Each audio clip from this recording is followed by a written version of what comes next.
Hi, I'm John F. Allen. And I'm RJ Sullivan. And we're the Two Towers.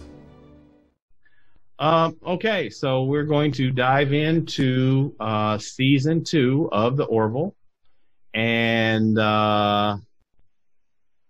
Jaloja is the episode 1 in season 2 of the Orville, and so the crew faces personal challenges on their way to witness Bortus perform a Mocklin ceremony on his home world.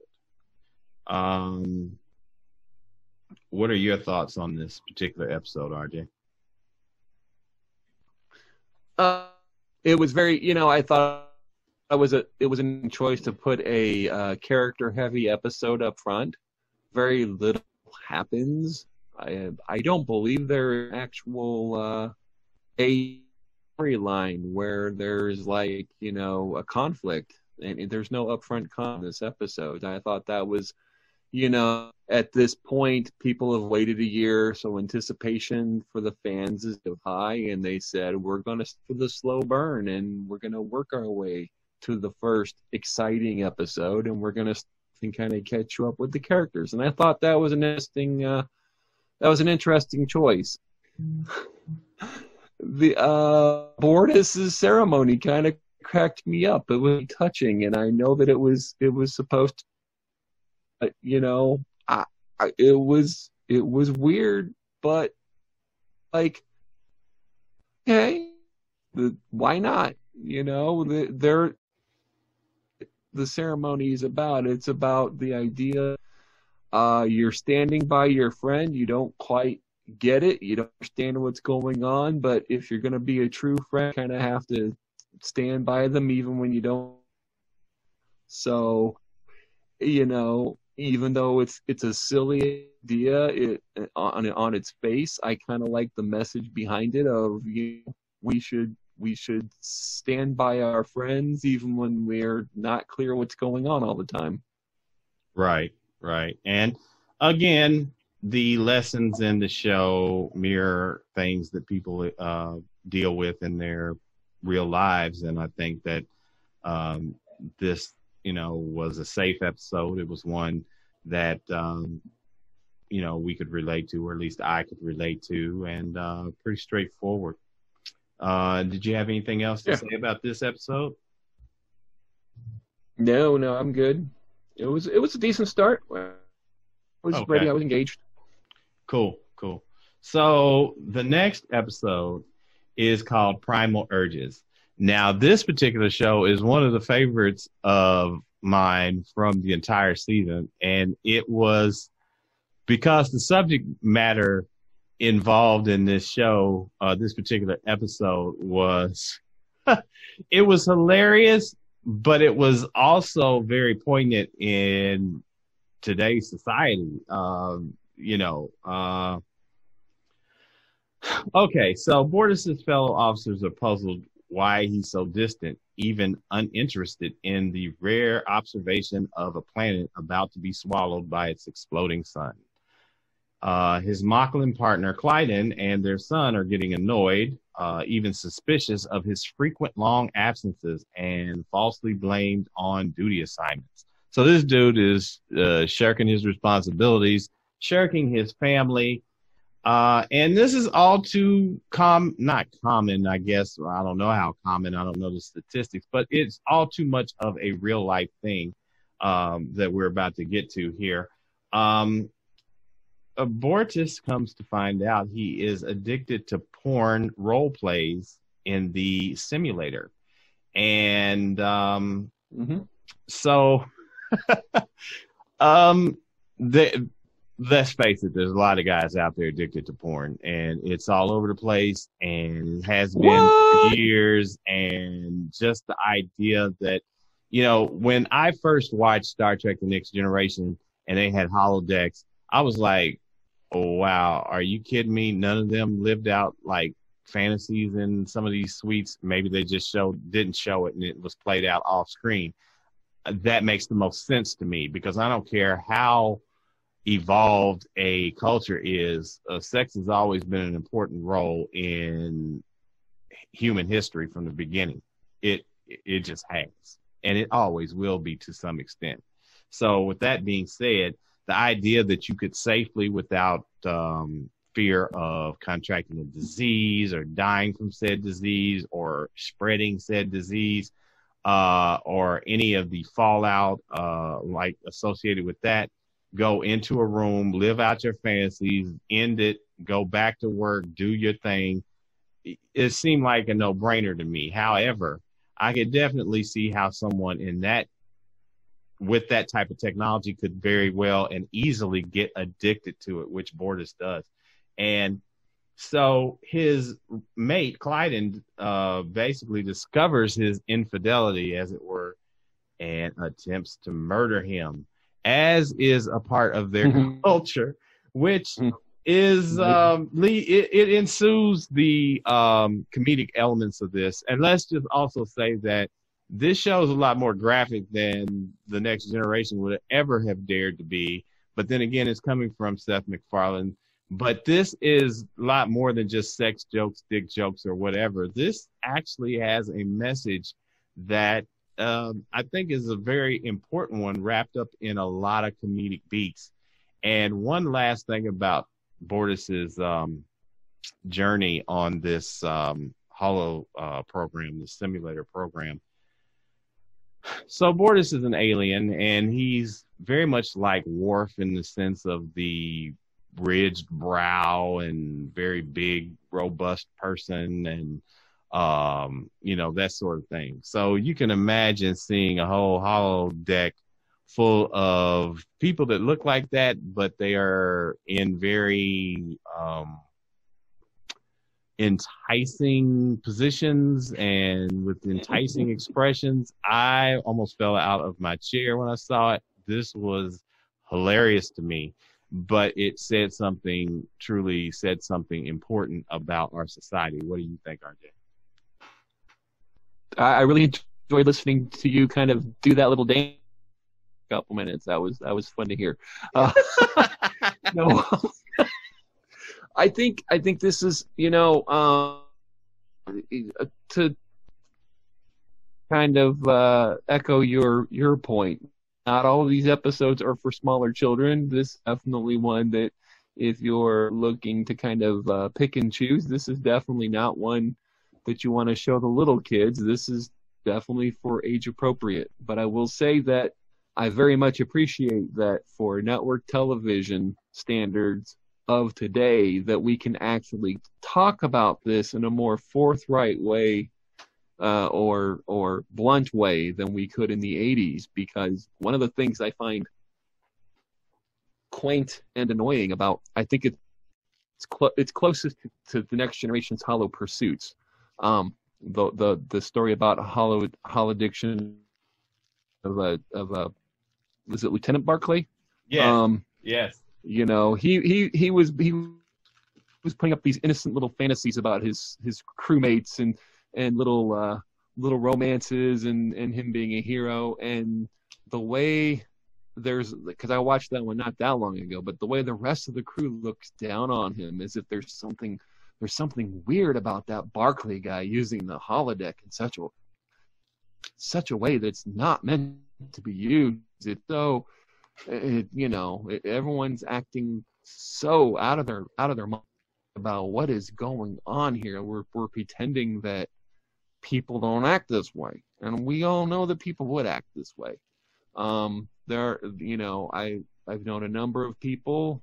Some people, have their little adult collection. It's sort of just off to the side. Nobody knows anything about it. Nobody knows any different. There are other people whose collections they maybe spend way too much time with, and you kind of go, dude, I think you may have a problem there. And then there are still others, and this doesn't have to be about porn. This could be about any addiction where it starts to affect your life. It starts to affect your role in society, and it gets to a point where you need help.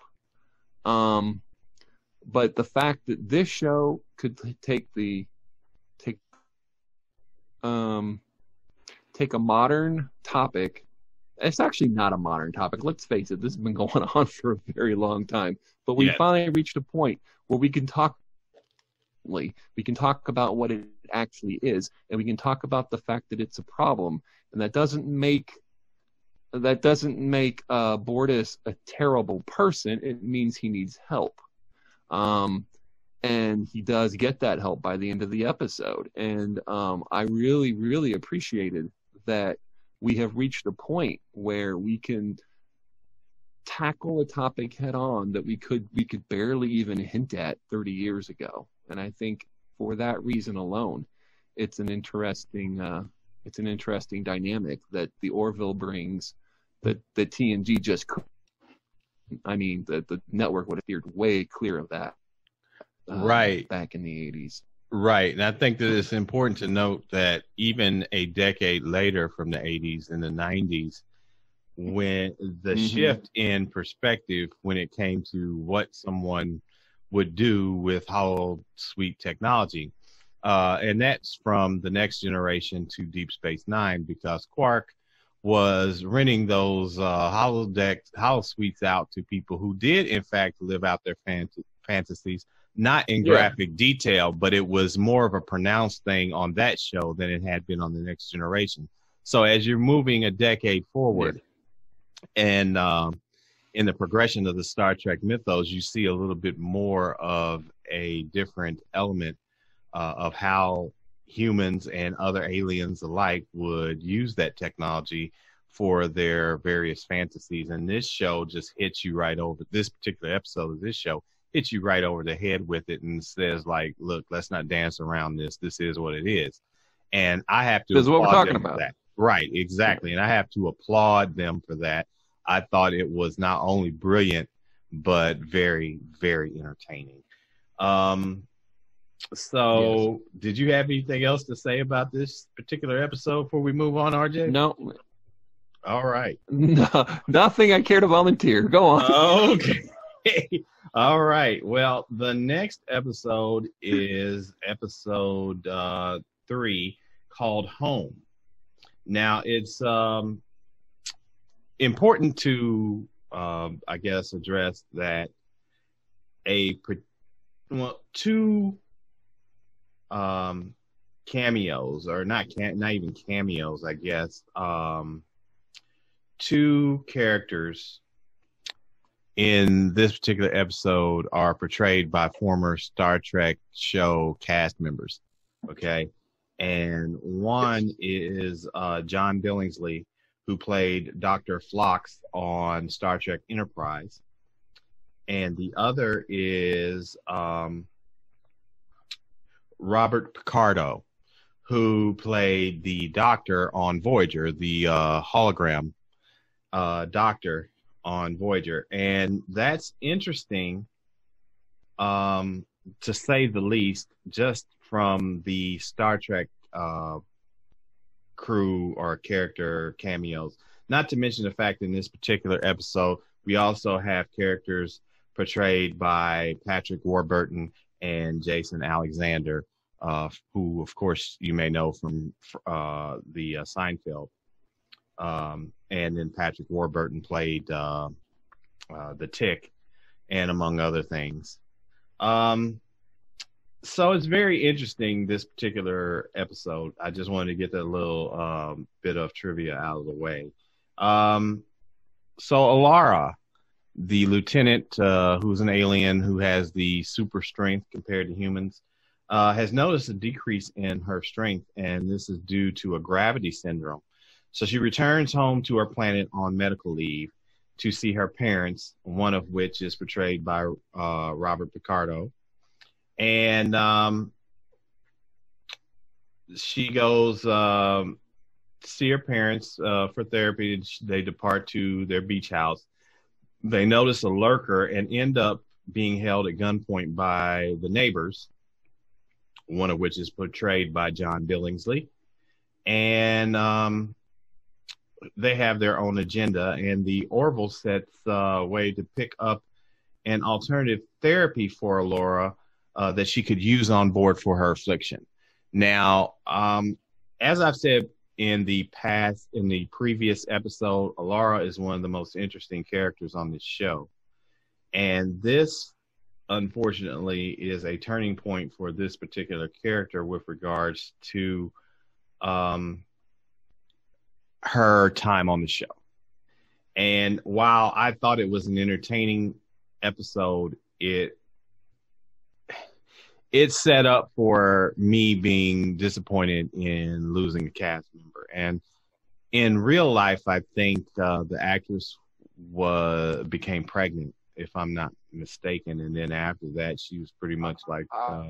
I couldn't find anything online that confirmed anything as to why she left. In fact, she's a regular in another series now. But I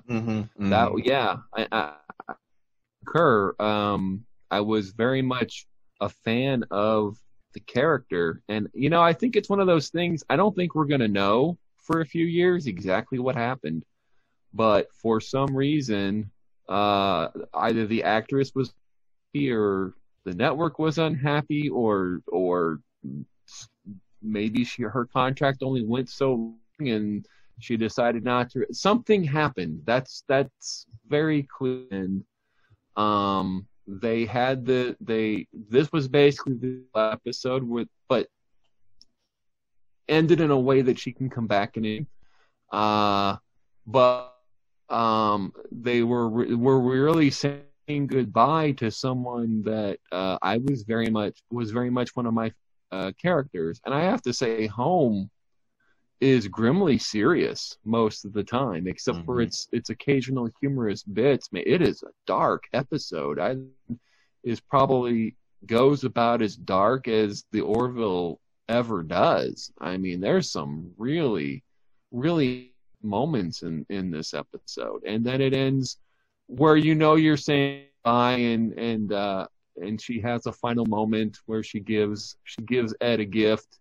And yeah, I gotta admit, I had a lot of feels there at the end when he opens the gift, and you'll know it when you see it. She'd been quoted. She had been asked by in a panel in 2019 for the Television Critics Association why she chose to leave the Orville, and she said it wasn't about a choice, it was what was best for the show at the time. Yeah. Now that's kind of like a very open-ended answer, and I mean, you can kind of just take what you think that means.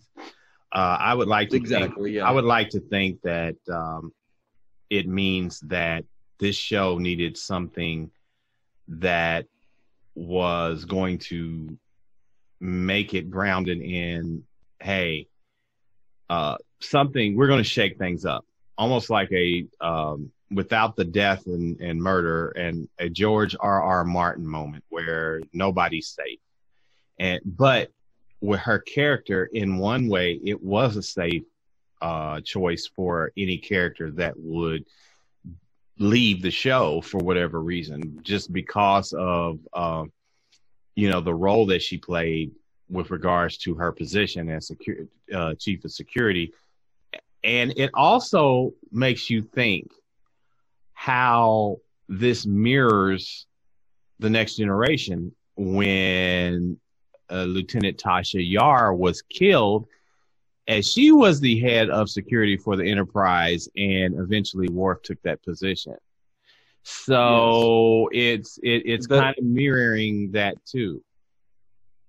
And of course, the biggest difference is that there's no way that they could bring Tasha Yar back as the character that we knew her. They do bring Denise Crosby back as a different version of Tasha Yar. I mean, this is 30-year-old spoilers. Look it up. So, right. And she comes back as a different character at one point, something I had forgotten about till a recent rewatch, which I thought was kind of silly, but that's neither here nor there. The point is, she was written off in such a way she can always come back at any time, and that's good, because I would like to see her return. Getting ahead a little bit, I do find it interesting that she ultimately gets replaced with a character so much like her to where a lot of the times I forget that it's a different character. But and so I find that an odd choice too. I guess that's really all I have to say about that. But the other character, except for having a different name, seems very much but her physical appearance, her attitude, and everything about her just comes off very much like the same character. So I think there's a story there. I think one day we'll know it. I'm not sure that we'll know it anytime too soon, but I'm curious to find out one day exactly what went on behind the scenes there, because it's some interesting stuff that not everyone was 100% happy with, and I would just like to know. I think that whatever it is, they've kept a good bottle on it, and someday we'll know the truth. Right. Yeah. And just one diversion, or I guess not diversion, but more or less a variation on thought process between RJ and I with this particular thing. The new character, she Tala Kayali, she is the same species as Alara. Now, I didn't see their characters outside of being the same species as being very much alike. Now, this is just my personal opinion on it. Actually, I saw Tala being a lot more outgoing and a lot more confident and assertive than Alara was. And I thought that was interesting. Contrast to the two characters. Also, she's physically taller than Halston Sage. Halston Sage was very short compared to a lot of the other characters in the show. And this character, although she wasn't like the new character, wasn't like towering over anyone by any stretch of the imagination. She just seemed like she was a more imposing physical presence, which I thought was interesting, because one of the things about the Alara character was that she was so small and petite, but was very, very strong. And I thought that was an interesting dynamic to the character of having someone so small be so physically, someone so small being such a physical presence where strength was concerned. But that's just my little take on it. And I just, since RJ brought it up, sure, I just wanted to say. So are we ready to move on to the next episode? Yeah, go ahead. All right. So Nothing Left on Earth Excepting Fishes. This is an interesting... Because title's got to come from famous quotes. Yes, absolutely. I thought this was an interesting episode.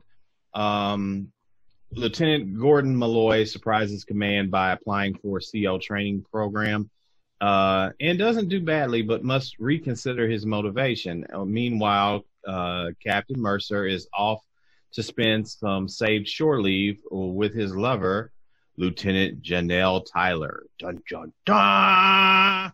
So it appears that Ed has moved on from Kelly. And Kelly, too, has, her little idea about moving on, or Ed's motivations, while examining her own feelings, of course. Only when the shuttle to the remote planet she chose to capture is captured by a Krill squad, he discovers she's a figment of a farce. She is a farce. She is not who she says she is. It's dun dun dun, the vindictive Krill, Talea. Yes, she assumed the fictitious identity of his perfect mate just to kidnap him and extract vital military secrets. I thought this was interesting because it was a circle back from previous episodes in season 1. And it brings back the Krill, which I think are a dynamic species in and of themselves. And it also gives you an idea of who Ed is, what makes him tick, what makes him that diamond in the rough, as it were. Because let's face it, looking at this character from the very beginning, he's almost like a screw up, and pretty much, and he grows into the character. It's not like Picard and Kirk, who were on point from the time you see them sit in the captain's chair. This guy has had so many screw ups in his life. It's a wonder that he's even still a part of the Union, but he earns his place there with each passing episode, I think. What do you think, RJ? Well, a couple things. Ed can't have a relationship that doesn't go incredibly from the time the show starts to the end of the second season. Every relationship that should have been a normal rebound relationship just ends up going catastrophically wrong. This one, no exception. And Kelly, on the flip side, had a normal rebound relationship, which she cut off at its proper time and then moved on with her life. There was this, it proceeds over several episodes, but there's no huge revelation that someone is a bad guy or someone is from the future trying to take the ship, or it's your wife from 7 years back, and all these other terrible decisions that Ed makes. He just totally ends up one bad relationship after another. But I love the way this one ended, and this is why. He finds out the person he's dating was not only a Krill, but a Krill he had the one Krill he had any kind of history with last year. She took the assignment because she has a vendetta against him. She actually is out to get him, and yet when they come through their adventure on the other side, rather than taking her, to face what should have been the justice of the Union, he instead contacts the Krill and says, "Come pick up your prisoner," with this act of mercy that she did not expect, especially for someone that he should have had a personal anger over. If there was anyone who had a reason to want to get revenge, want to see someone who he'd want to see serve their time, serve their sentence, whatever you want to say it, who should have brought them back as a prisoner of war, this should have been her. And instead, I believe his last line is something along the lines of, "Someone has to show trust somewhere, so this is the first act I'm taking," which I think was extremely wise. The Two Towers Talk Show is sponsored in part by OG Nerds, a new social media community dedicated to nerds of a certain age, 40 and over, although all are welcome. Members are encouraged to share articles and links on their favorite nerdy topics such as animation, anime, art, books, writing, comics, manga, movies, music, sports, tech, science, TV, video games, RPGs, and more. Be sure to visit them on Facebook, Twitter, and Instagram. The Two Towers Talk Show is sponsored in part by Showtime Cinema in Mooresville, Indiana. Their friendly staff is always willing to go the extra mile to make your movie-going experience an enjoyable and memorable one. Enjoy the comfort of their new cushioned seating in their spacious auditoriums, and while you're there, be sure to stop by the concession stand and purchase some popcorn where real butter topping is an option. They're located at 300 South Bridge Street in Mooresville, Indiana. We hope to see you at the movies.